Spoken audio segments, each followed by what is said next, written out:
Carlos Fritz. Oi, Lígia.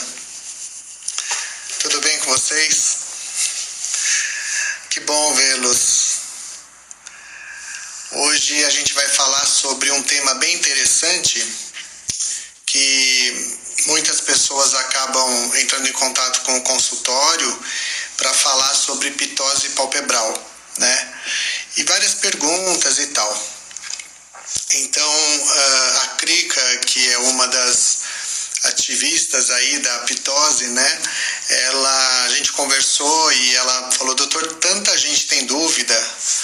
E eu acho que agora a quarentena está sendo uma boa época para a gente poder conversar sobre isso e esclarecer dúvidas. Aí eu montei uma pequena aula para a gente poder conversar, né?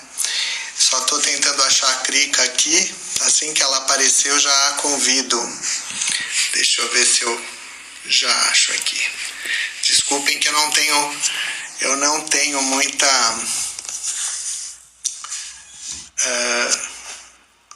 a minha terceira live na vida. Então, vamos lá. Vamos ver se eu acho a Krika aqui.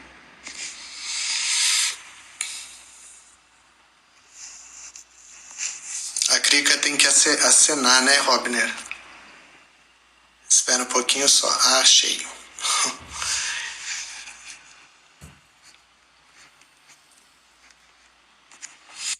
Pronto.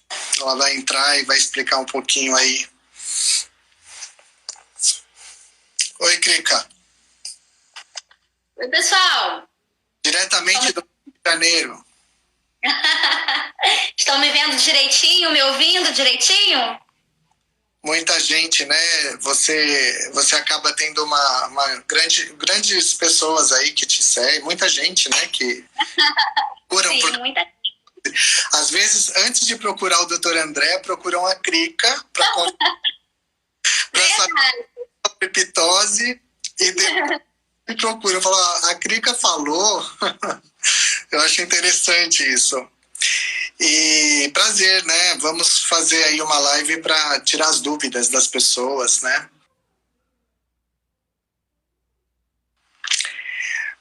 Eu acho que ela caiu. De qualquer maneira, pessoal, eu vou fazer uma pequena apresentação que eu achei mais fácil para que a gente possa... Olha, tem um monte de paciente que eu já operei, que eu estou vendo aí. Olá, André. Que bom, que bom. Eu vou fazer o seguinte... Eu vou aí introduzindo, falando um pouquinho do que é pitose e tal. E em mais ou menos 1 hora, vocês sabem que interrompe, né? Aí para tudo e a gente não consegue mais falar nada, que cai a live, como aconteceu outras vezes, não dá nem para se despedir. Então é melhor que a gente consiga... Deixa eu pôr a Krika de novo aqui. Pronto. É bom que a gente consiga apresentar. Tudo bem aí, Krika? Caiu. Bem, tá travando um pouquinho. Tá bom. Então eu estava falando que a gente vai fazer uma apresentação em 1 hora mais ou menos. Daí a gente você vai fazer as perguntas que você quer fazer das pessoas, de todos os pacientes, né, que te procuraram, pessoas que...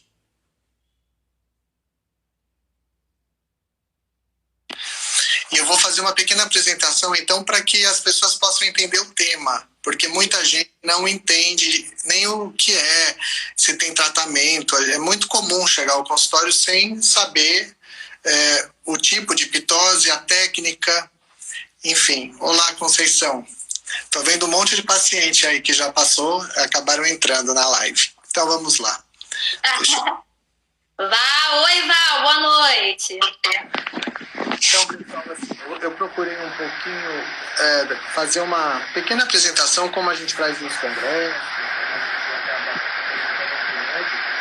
para ficar mais didático e vocês conseguirem ter uma noção mais clara do que a gente vai falar.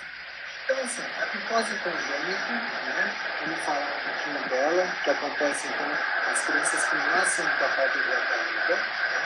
E também a pitose involucional, que é também chamada de pitose senil, tá? Que acontece em pessoas mais velhas. Doutor André, a sua voz Tá um pouquinho baixa. Melhorou agora? Melhorou agora. Então eu já sei o que é. Então tá bom. Então a gente vai falar desses dois tipos de pitose basicamente, para que a gente tenha aí uns 10 minutos para conversar sobre isso. Então vamos falar um pouquinho. No adulto, pessoal, essa pitose ela pode ocorrer porque os músculos começam a realmente acontecer nos tecidos uma degeneração. Então, igual a gente vai envelhecendo e tudo fica mais flácido e frouxo, como a elevação da pálpebra depende do músculo elevador da pálpebra superior, que fica embaixo da pele, então a mesma coisa, a pessoa começa a ter uma diminuição na fenda palpebral, que é a distância entre a pálpebra inferior e a superior. Uma das coisas mais importantes para vocês verem é se tem o reflexo da luz. Veja, o reflexo da luz, do flash da máquina fotográfica, ele nos diz o quanto essa pitose é severa ou não, né? Aqui, os casos mais graves, vocês veem, aqui não dá para ver o flash, nem um pouco. Aqui, depois da cirurgia, já conseguimos ver a abertura e o flash de luz. Cada um tem o seu tipo de pitose. Tem gente que tem uma pitose traumática, que nem nasceu com pitose e nem foi ao longo dos anos. Teve um acidente de carro e ficou com uma pitose. Também pode acontecer, porque tudo que altera o músculo elevador da pálpebra pode fazer com que haja pitose. Aqui no caso, esse senhor que usa prótese ocular no olho esquerdo, vejam, depois aqui logo depois da cirurgia está inchado, mas vocês já veem a correção, né? Também é um caso que a gente sempre sabe que ocorre pitose em usos de prótese ocular. Ou no uso crônico de lente de contato, a mesma coisa, tá certo? Então nós temos também esses casos que podem ser corrigidos. Vocês estão me escutando? Tá tudo bem? Sim, tá tudo bem. Agora, existem pessoas que têm alergias também e que ao longo do tempo levam a pálpebra a cair e, obviamente, a elevar. Depois nós temos que fazer alguma cirurgia de correção. Vejam que tudo que eu estou mostrando para vocês são casos estéticos ao mesmo tempo. Porque as pessoas nos procuram pela baixa autoestima, porque o olho não está abrindo e fica com vergonha e fica incomodado, ou às vezes só mesmo pela parte funcional. Mas dos dois lados, a parte estética ela sempre vai estar embutida, até nas próprias crianças que nascem com pitose congênita. Vejam que pitose, que é a pálpebra caída, o músculo fraco, e dermatocálase são coisas diferentes. O que é a dermatocálase? É quando tem excesso de pele na pálpebra. Nós podemos fazer as duas cirurgias juntas, mas nunca tirar pele apenas para corrigir a pitose. Por quê? Porque tirar pele não vai corrigir o músculo que fica embaixo da pele. Ele que está afetado na pitose palpebral. Então, gente, a importância do exame, sempre o médico vai falar, quando vocês entram em contato lá no consultório, sempre a Marinalva fala assim, olha, o doutor André tem que examinar porque não tem outra maneira de fazer as medidas de pitose, tá? Agora, o autoexame é uma coisa muito comum hoje, com o Instagram, com as fotos que vocês tiram para publicação. Então, vejam, vocês mesmos, a gente tem paciente que fala, doutor, eu tô com pitose, porque eu tiro foto e eu vejo que um olho está menor que o outro. Muita gente fala isso. Hoje está se tornando muito... muito comum isso. Por quê? A pessoa nota que um olho está mais baixo que o outro, tá certo? Não era assim e ficou assim. Então vocês vejam que a plataforma palpebral desse lado, daqui até os cílios, é maior do que desse lado. Se ele fosse mulher, vamos dizer assim, que aqui a gente poderia maquiar mais e aqui não tem espaço para maquiagem, tá certo? Por quê? Porque essa plataforma, ela está muito alta, né? A gente diz que essa medida está alterada porque o músculo está fraco. E vejam também a distância entre o flash e os cílios.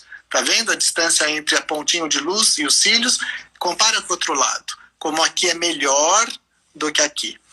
Aqui, depois da cirurgia, os pontinhos de luz estão simétricos e as dobrinhas também. tá bom? Então, claro, às vezes nós achamos que tem pitose num olho só, mas esse aqui também precisava corrigir. Por isso que optamos muitas vezes por corrigir os 2 olhos, às vezes, para deixar mais simétrico. Então, pessoal, as medidas são muito, muito importantes.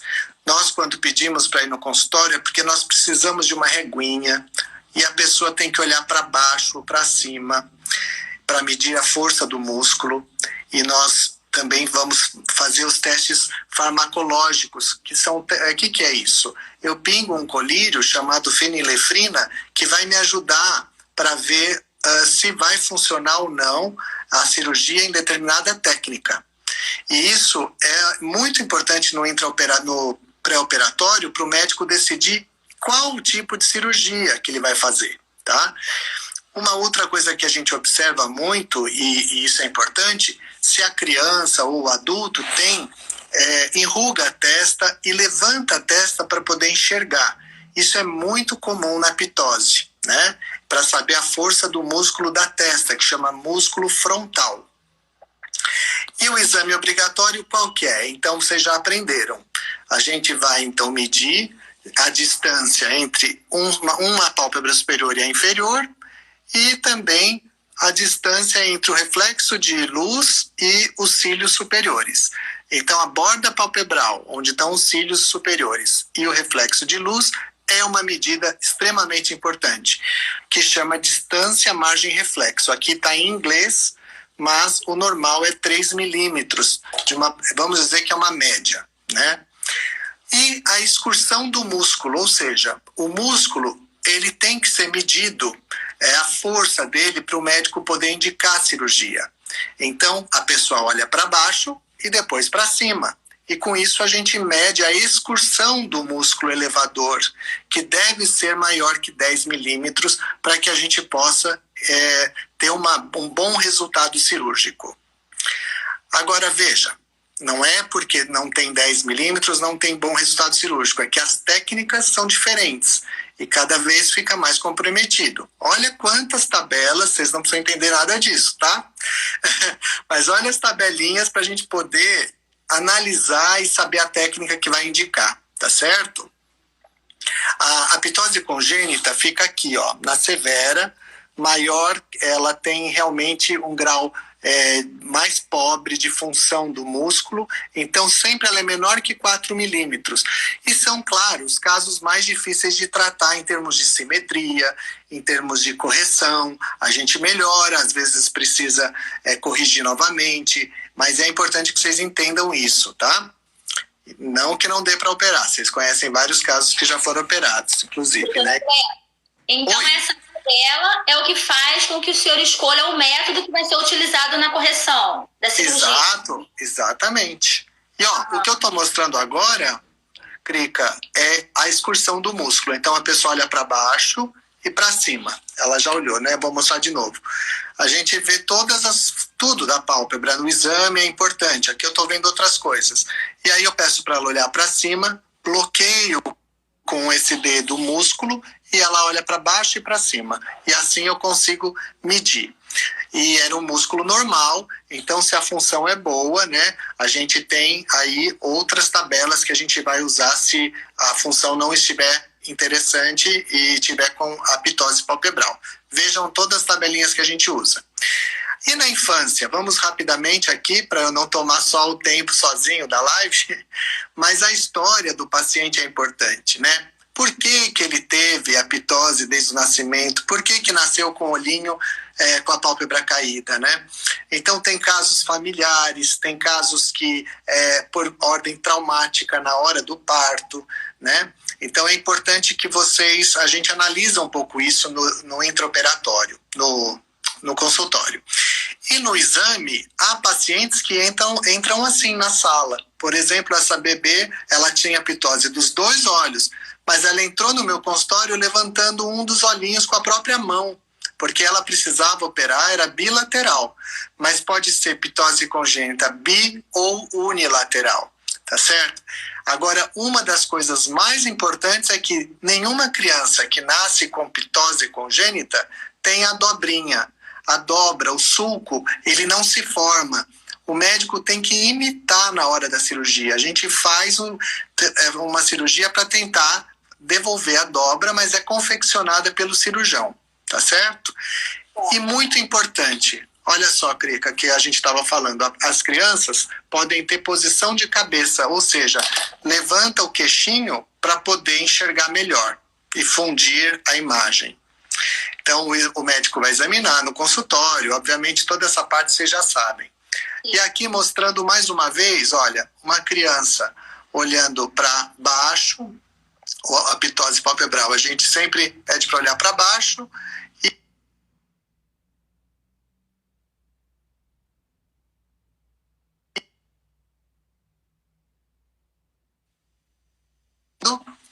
Sim. deu. Então tá bom. Qual o diagnóstico, então? Há vários tipos de pitose, há várias síndromes, há várias variações também que nós sabemos que tem ligação com a pitose congênita. Uma delas... Caso do Marcos Gan, eu tenho 2 casos lá no grupo. Então vocês já sabem o que é o Marcos Gan. Sim. Então são movimentos... vamos dizer assim, diferentes na face, né? Então as crianças às vezes mastigam, o olhinho abre. Eu tenho um videozinho aqui só para vocês entenderem o que é, tá?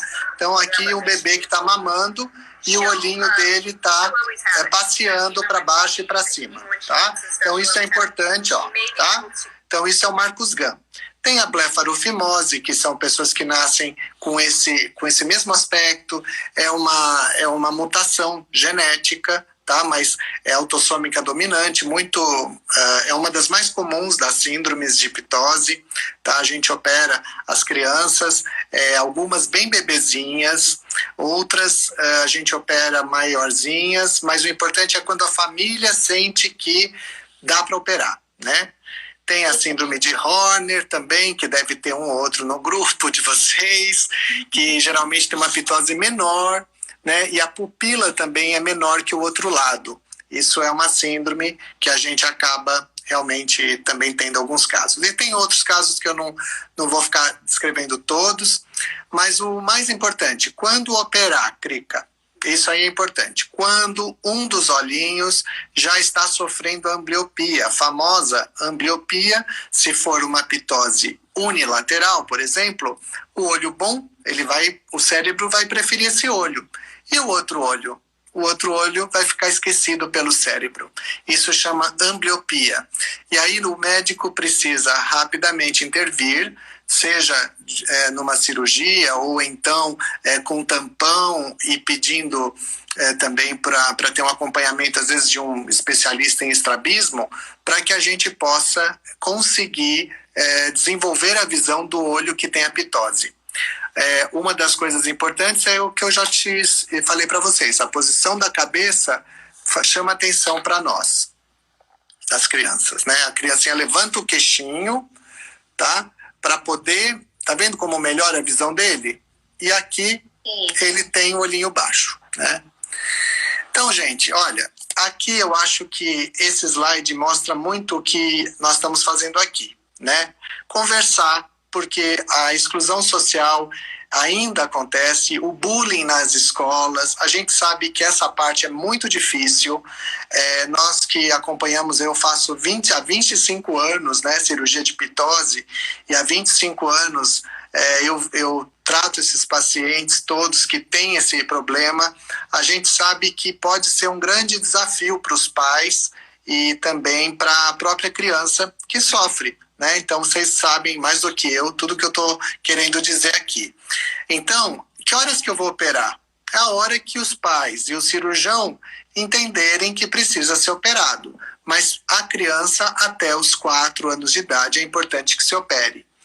E aí nós temos... Até os 4 anos de idade?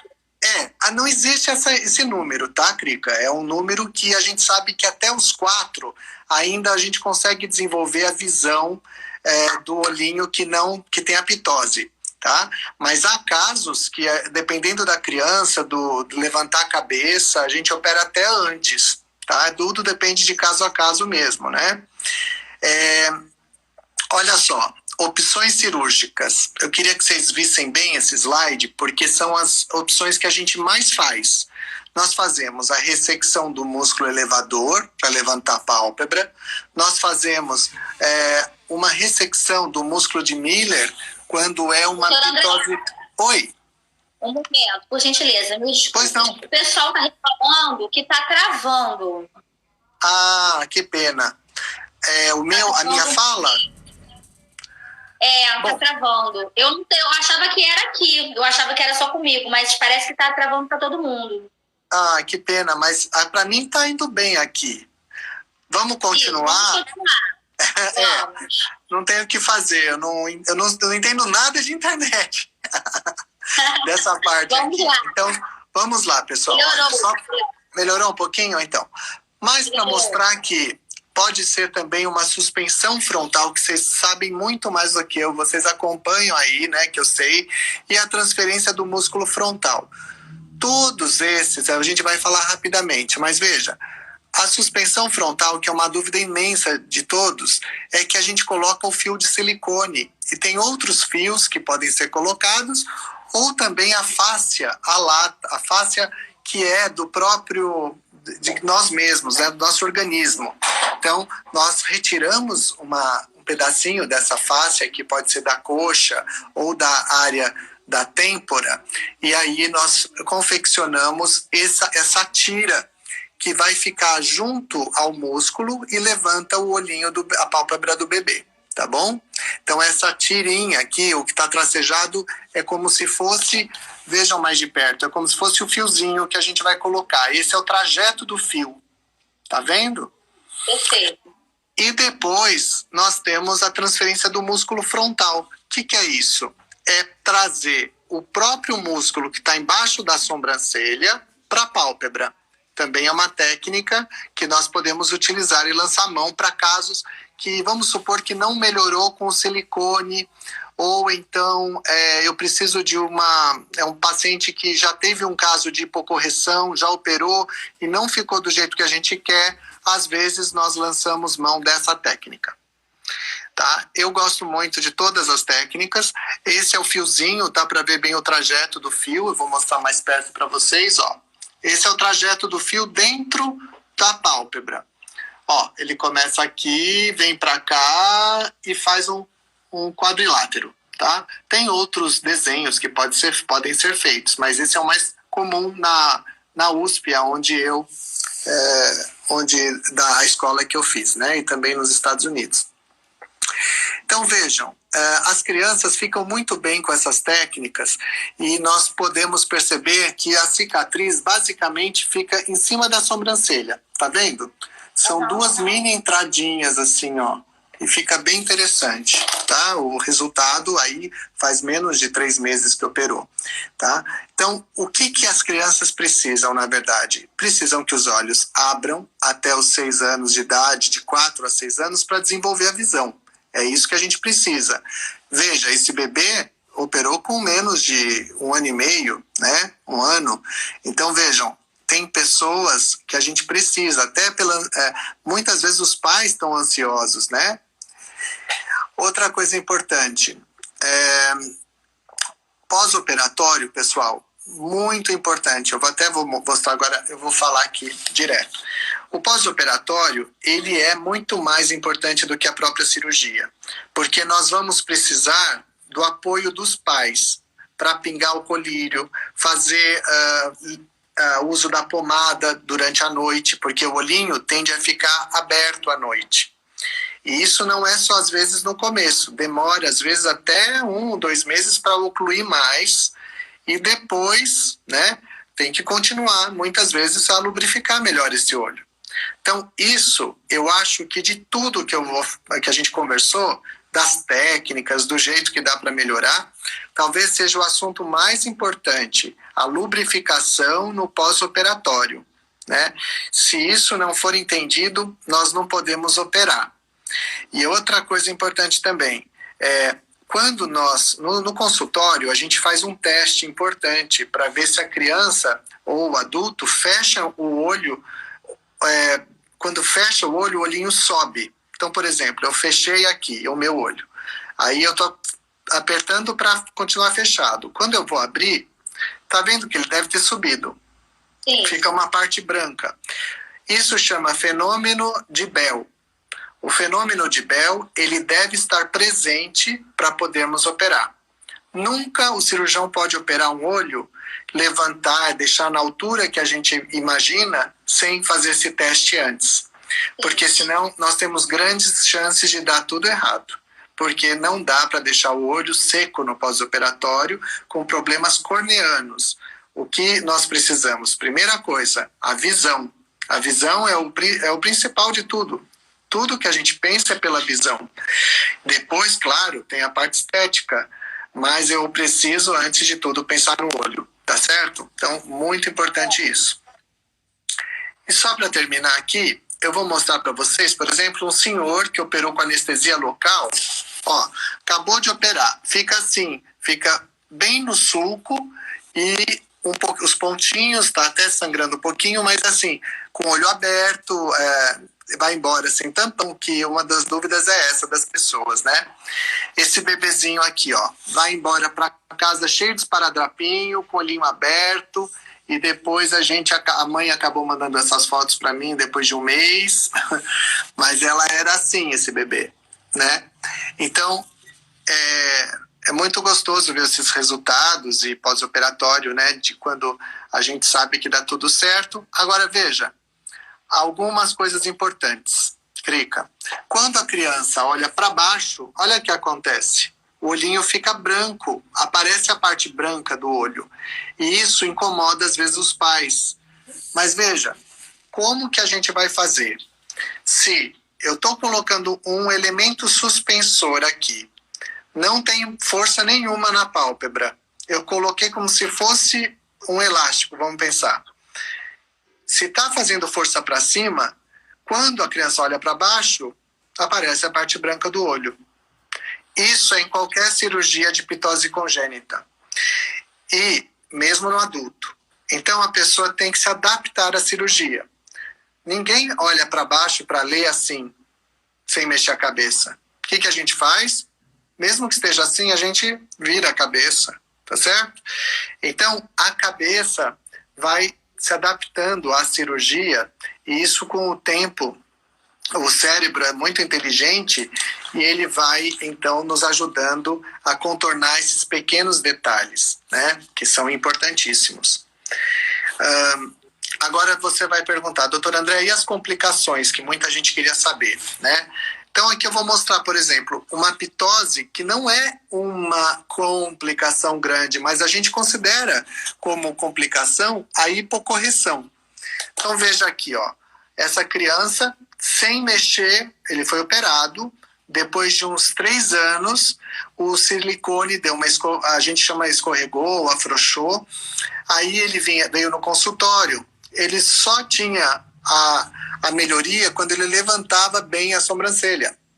Aí ficava perfeitinho, ó, ficava bom. Mas ele tinha que ficar fazendo o movimento. Então isso mostra para mim que ele está hipocorrigido. Isso é uma das coisas que podem acontecer no pós-operatório. E o médico, o cirurgião, ele vai, obviamente, ver, acompanhar e entender a necessidade de reoperação e, enfim, se precisar melhorar mais. Sendo possível, eu acho que não só eu, vários cirurgiões que fazem esse tipo de cirurgia vão fazer. Claro que a gente sempre imagina um pós-operatório tranquilo e que possa ser o mais feliz para o paciente. Se não ficou do jeito que a gente queria na primeira vez, sempre vai ter uma segunda oportunidade, porque a pitose congênita é assim, qualquer pitose é assim. E vocês devem ter vários casos aí que vocês conhecem que precisou de uma segunda cirurgia ou um complemento que nós chamamos, e isso é uma coisa muito boa, porque o cirurgião está preocupado em deixar o melhor possível para o paciente. Às vezes, a perfeição ela não é possível, porque falta força do músculo, mas dá para a gente chegar num resultado bem mais simétrico entre os olhos. E agora você pode perguntar tudo o que você quiser, porque eu precisava falar isso antes para vocês entenderem um pouquinho do todo, né? Então, são as dúvidas mais comuns, pelo menos. Eu vou continuar na parte dos bebês. O que as mães me perguntam muito é o que faz decidir a idade da operação.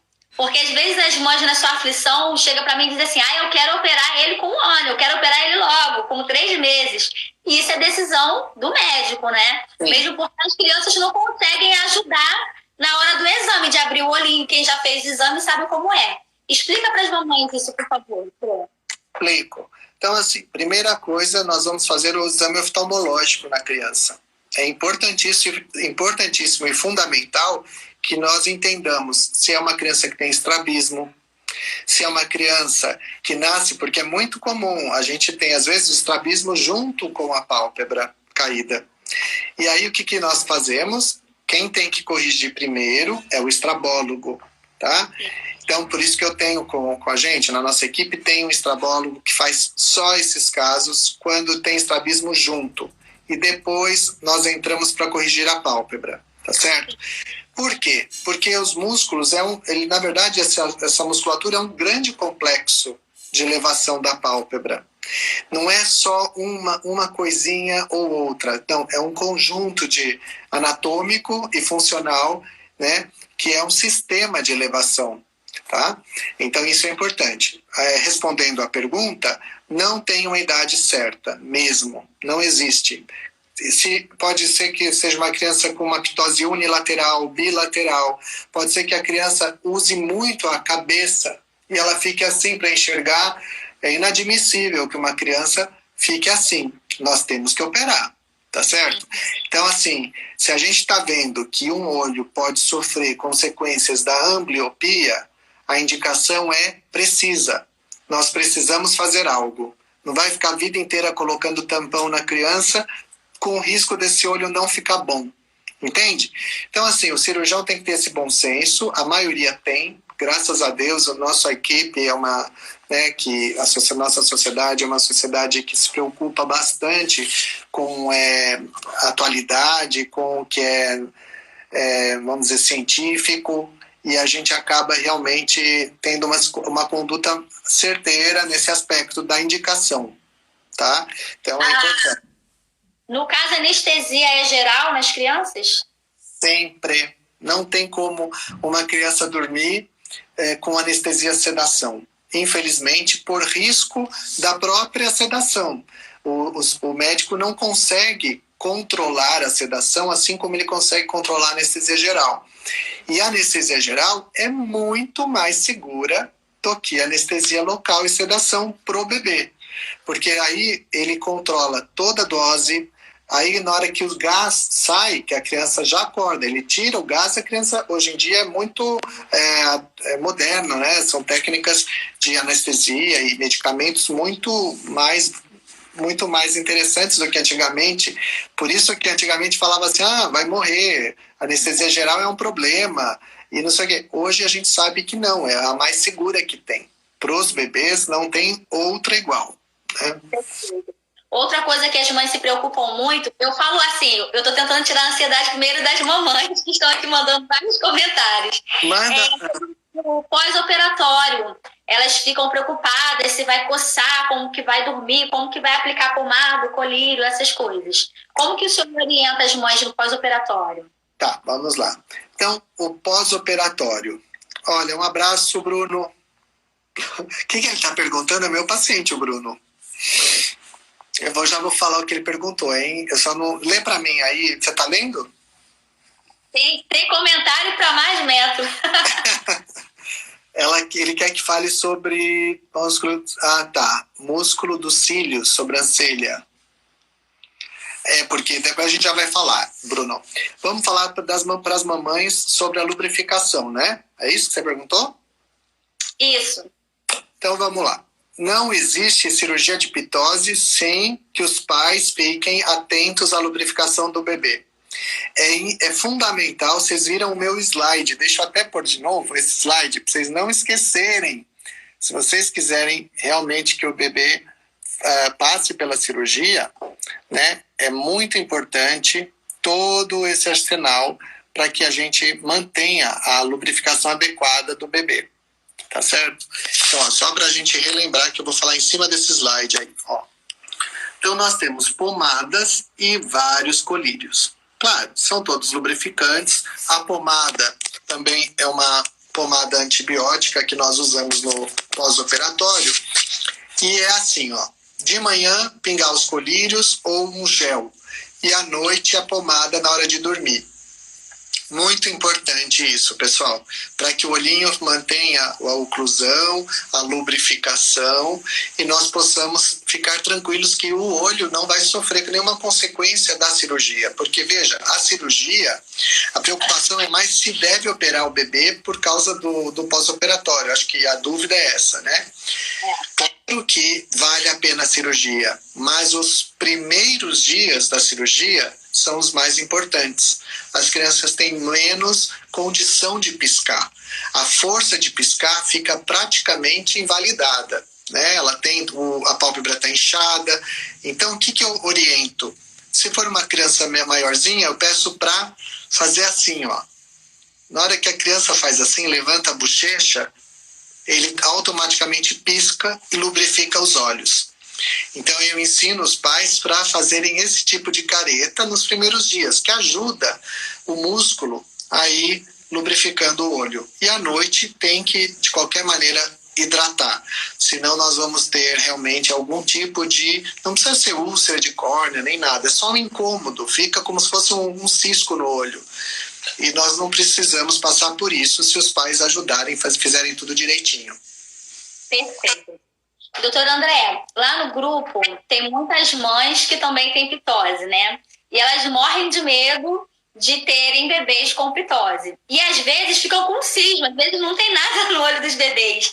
Então eu gostaria que o senhor explicasse sobre a simetria dos olhos, né? Que nós temos tudo diferente, as mãos são diferentes, os pés são diferentes. Então que o senhor pudesse explicar sobre a diferença entre a pitose, às vezes um pouquinho de excesso de pés no Olha, dos olhos. Vocês estão vendo um paciente na frente de vocês de pitose palpebral. Olhem meus olhos. Tá? Então, quer dizer, eu tenho um pouquinho de mais força nesse olho, menos nesse. A dobrinha aparece mais nesse, não aparece nesse. Sim. Tá? Nem por isso eu preciso operar. Entende? Então, assim, às vezes a cirurgia tem a indicação precisa. Claro, como eu estou ficando velho, vai ficar com muito mais pele por cima. Daqui a pouco vou ter que tirar isso. Mas, enquanto der para levar, eu vou levar. E assim é também com as indicações cirúrgicas. Eu entendo a sua pergunta porque é muito comum as pessoas terem preocupações excessivas com a assimetria entre os olhos, né? Principalmente quem se submete a uma cirurgia. Todo mundo espera a perfeição, inclusive o médico. Só que nem sempre é tão fácil a gente conseguir, porque eu preciso da força muscular daquele complexo todo, não só da que está zerada praticamente. Então, quanto a sobrancelha levanta, como é a força do músculo da testa, como que é a conformidade do osso e das estruturas ao redor, a gordura, toda a estrutura que reveste, que faz o preenchimento da região, né? Então, são pequenos detalhes. E com os preenchimentos faciais e a anatomia facial, que a gente cada vez entra mais nesse mundo, a gente percebe o quanto as pessoas são assimétricas, quanto uma sobrancelha é diferente da outra, quanto uma pálpebra é diferente da outra, quanto uma metade hemifácie é diferente da outra. Então, nós temos que entender que nunca vai existir uma simetria 100%, mas o médico consegue melhorar muito. O Bruno, que é esse meu paciente que escreveu, eu vou responder a pergunta dele, ele foi operado e ele está esperando uma nova cirurgia. Por quê? Porque também a gente não conseguiu o máximo possível de elevação, mas é uma cirurgia difícil, por exemplo, né? Então, os cílios dele ficaram para baixo, a gente tem que melhorar. E tudo isso faz parte do pós-operatório. A sobrancelha, gente, ela é um complexo junto com a parte dos músculos e também os cílios. Então a gente sabe que todo o conjunto ele é necessita ser, vamos dizer assim, pensado antes da cirurgia. E a técnica tem que ser exatamente a que vai trazer o melhor resultado. Então, doutor André, tem uma pergunta aqui da Leila, né? Ela está fazendo uma pergunta sobre a blefarofimose. É tudo uma operação só, né? Ela está achando que são duas operações diferentes, mas é apenas a operação de pitose, né? É que quem tem blefarofimose também tem um epicanto aqui. Então, às vezes o médico faz a pitose e depois opera os epicantos. Talvez você já perguntou. Por isso que cada caso é um caso, Crica. Nunca é a mesma, nunca é uma coisa só. Então, eu gosto de fazer no mesmo tempo cirúrgico, tá? Mas tem pessoas que, alguns cirurgiões preferem operar em tempos diferentes. Até porque às vezes é criança e fica com bastante cicatriz. E é bom que, o mais importante é levantar a pálpebra, que é o número 1. Depois, se der, melhorar o restante do epicanto e tudo mais. Tá. Eu gostaria que o senhor explicasse também a diferença entre a correção de pitose e a blefaroplastia. Então, vamos lá. O que é a blefaroplastia, pessoal? Blefaroplastia é a retirada do excesso de pele. É uma cirurgia comum e estética. Após 40 anos de idade, tem pessoas que já têm bolsas de gordura, excesso de pele na pálpebra. Então, aí, a pessoa não tem pitose, porque vocês já sabem que a pitose tem a ver com o músculo fraco, mas tem um excesso de pele. Então, esse excesso de pele, que é bem superficial, nós retiramos em faixa e chama-se blefaroplastia. É um excesso de pele que nós vamos retirar também algumas bolsinhas de gordura e melhorar a parte estética da pálpebra. Somente de pessoas, mesmo que pessoas que nunca tiveram pitose. Muitas pessoas com pitose também têm o excesso de pele. E aí o médico faz ao mesmo tempo. Ele opera tanto a pitose quanto o excesso de pele. Então ele consegue simetrizar e melhorar e rejuvenescer na mesma cirurgia. Entendem? Então são pessoas aí, claro, geralmente pessoas que já tenham um histórico, né, de pitose já quando já tem depois dos 40, 45 anos. Diferente de pitose congênita. É raro a gente fazer uma pitose congênita com retirada de pele, por exemplo. Quase não se faz, né? Então, no caso da pitose leve, às vezes chega gente no grupo com pitose bem levinha. E elas querem convencer a gente de qualquer jeito. Quer convencer a gente primeiro que elas precisam fazer cirurgia. E às vezes a gente indica o médico só para que o médico possa dizer para ela que se mexer não é necessário mexer, né? Bom, doutor, eu gostaria de saber, na correção cirúrgica, quanto tempo leva a operação? Em geral, 1 hora e meia, Crica, tá? Às vezes demora um pouquinho mais, tem casos que sangram um pouco mais, né? Tem casos que a gente precisa ter mais atenção por causa de sangramento, mas em geral, 1 hora e meia, tá? Há pessoas que operam com anestesia local mesmo, só local. Outras com anestesia local e sedação. Outras com anestesia geral, tá? Depende muito de cada pessoa. Por isso que o médico conversando, entendendo como que funciona, como que a pessoa é ansioso. Às vezes a pessoa fala, não, sou tão calmo, tranquilo. Chega lá na hora da cirurgia, tá impossível de ser local. Então é importante isso também, que as pessoas entendam a necessidade, às vezes, de ter um anestesista do lado que nos ajude, oriente, tranquilize durante a cirurgia, porque, vejam, é 1 hora e meia com alguém mexendo perto do seu olho, você vendo alguma coisa. Então, é importante que tenha sedação, sim. Na maioria dos casos, eu realmente opero mais com sedação e as crianças com anestesia geral. E é necessário internação? Eu deixo internado somente se operou à noite. Se você foi operado às 6, 7 horas da noite, eu gosto que você durma no hospital essa noite, e aí eu dou alta no dia seguinte. Mas se a cirurgia for de manhã, como é a maioria das minhas cirurgias, as pessoas vão embora mais ou menos 3 horas da tarde. Essa operação não é feita na clínica, é feita no hospital. Não, Muita gente tem essa dúvida. Não, olha, gente, em São Paulo, né, tem vários day hospitals e hospitais mesmo, porque essa cirurgia, quando a pessoa tem convênio médico, muitas vezes, né, a gente consegue o hospital até pelo convênio, porque a pitose é um problema funcional, né?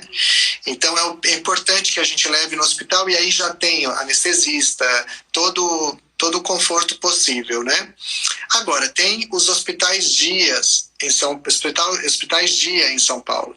Esses hospitais são hospitais também preparados e geralmente a pessoa entra, opera, depois de algumas 2, 3 horas que se recuperou, fez xixi, comeu, aí já pode ir para casa fazer compressa fria, que é o que a gente indica no pós-operatório, para não inchar, não ficar roxo. Então, é importante também esse preparo no pós-operatório.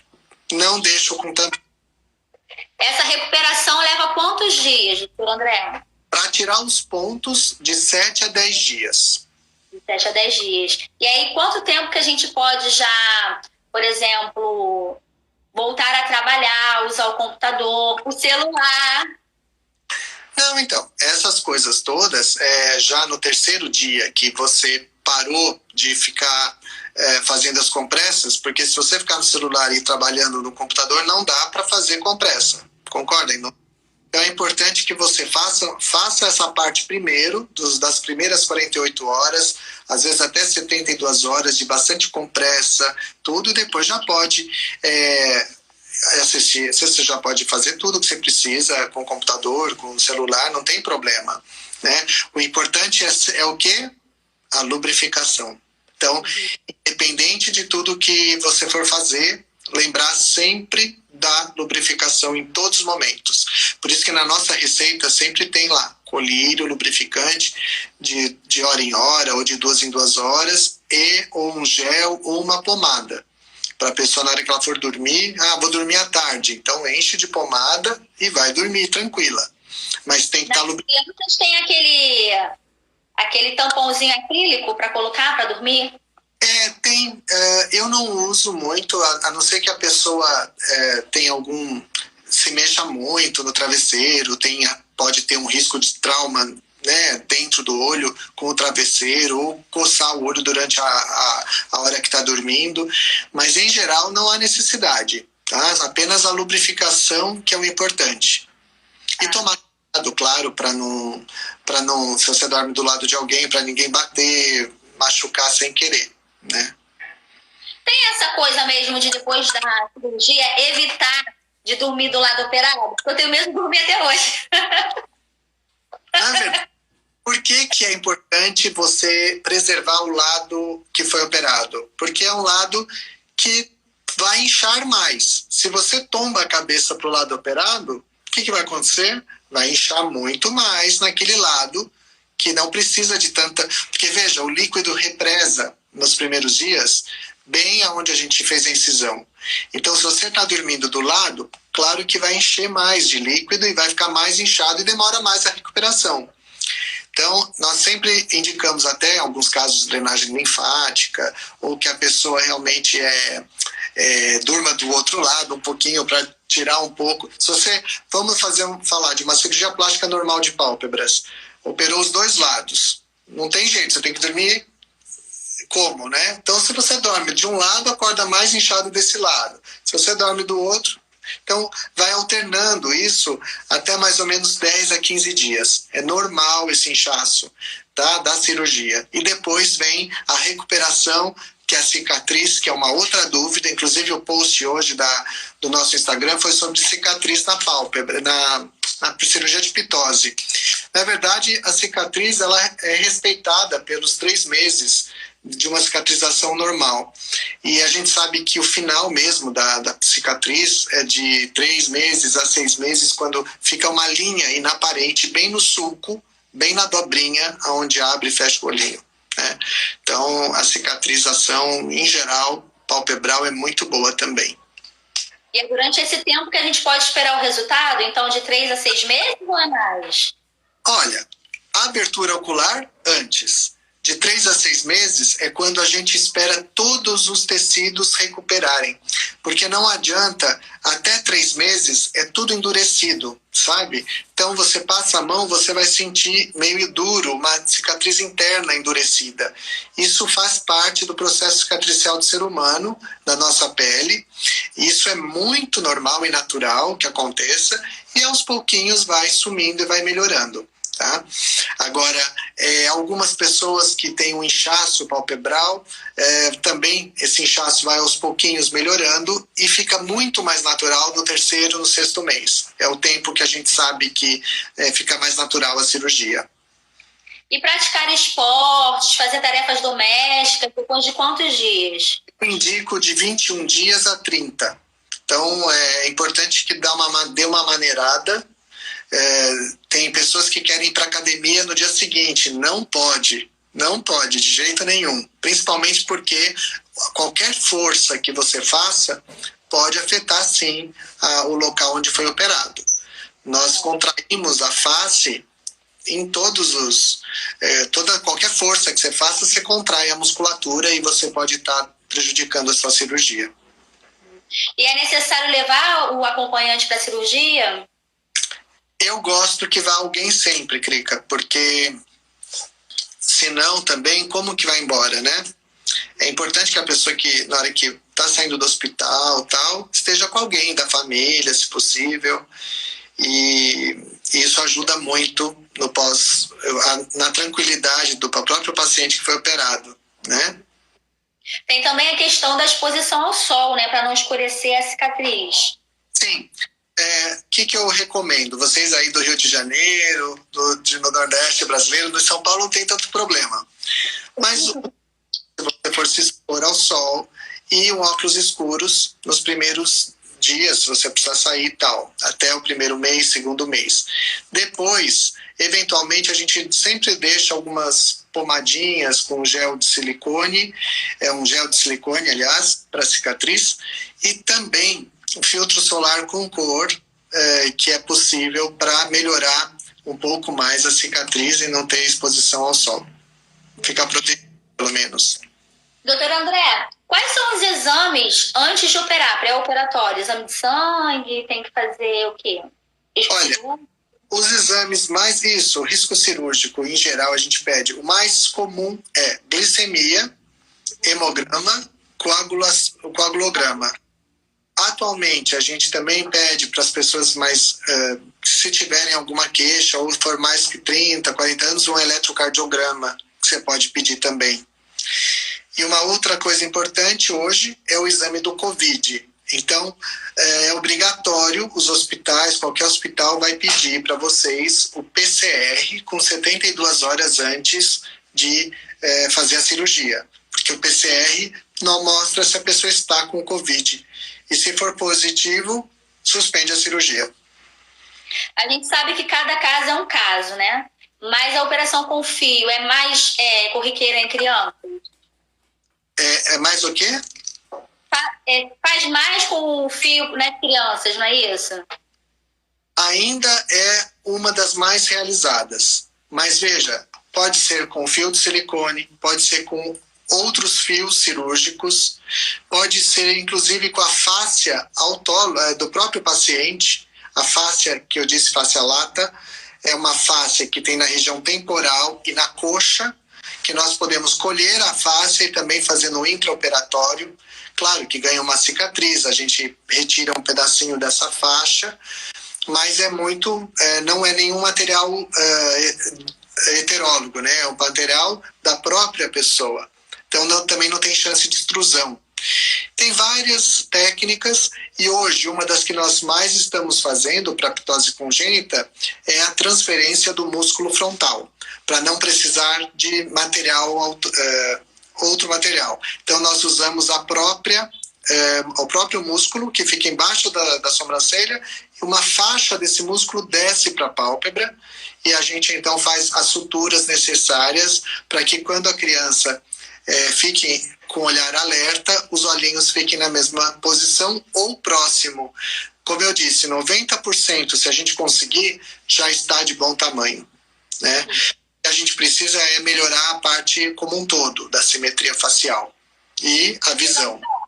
Essa última cirurgia é o que chamam de flap frontal ou não? Isso mesmo. É o famoso flap frontal. É o flap do músculo frontal. Flap quer dizer como se fosse realmente uma tira. É uma tira do músculo frontal que desce até a região do tarso, que é onde será realizados os pontinhos. O senhor já realiza essa cirurgia? A gente realiza. E cada vez mais. Ela já foi muito utilizada no passado, depois ela caiu em desuso por um tempo, e hoje a gente retornou, porque realmente é uma técnica muito segura, tá? E muito interessante. Porque às vezes a gente tem a impressão de que essa técnica só é feita lá em Barcelona. Ah, não. Eu tenho nossos médicos lá. Sim. Esses dias teve uma conversa lá no grupo sobre isso, né? E algumas pessoas defendendo um outro médico. E aí a gente tá batendo o pé que também os médicos no Brasil são muito bons. E aí eu não sabia se o senhor realizava ou não essa cirurgia. Agora... A gente vai ter 5 minutos mais de live porque eles cortam, né? Então, deixa eu falar rapidamente. A técnica do flap frontal, o médico tem que dissecar o músculo, ele pinça o músculo do frontal através de uma incisão no sulco. Ele pega esse músculo, que é onde a pessoa tem ação, e transfere para a pálpebra. Então, se uma cirurgia ficou hipocorrigida, eu vou utilizar essa técnica. Entende? Então, vamos supor, ficou hipocorrigido. Eu vou lançar a mão dessa técnica com o máximo de correção que eu conseguir para depois o paciente ficar mais satisfeito. E uma coisa importante, lembrando das assimetrias faciais. Tem gente que tem o olho mais para baixo, tem gente que tem alterações ósseas, inclusive, e tem até do tamanho do globo. Então, o médico, às vezes, não consegue chegar na posição exata, né, e do jeito que o paciente gostaria que ficasse, por conta dessas assimetrias e dessas alterações anatômicas. Então vamos fazer assim, doutor André, tem muito assunto ainda que eu gostaria de falar, né? Tem muita coisa que o pessoal perguntou aqui, algumas coisas eu consegui ler, mas aí também precisava prestar atenção no que o senhor estava explicando. Eu vou fazer uma última pergunta e aí depois a gente marca uma outra live para fazer as outras perguntas que a gente tem aqui. O que eu queria saber é se o olho, quando é corrigido com fio, fica regalado. Não. A gente tem que hipercorrigir tanto essa última técnica, que eu acabei de ver uma pergunta, é a segunda escolha? Não é a segunda escolha. Pode ser a primeira escolha, tá? Tudo vai depender do quê? Do que o cirurgião achar naquele momento, porque as duas técnicas são muito boas.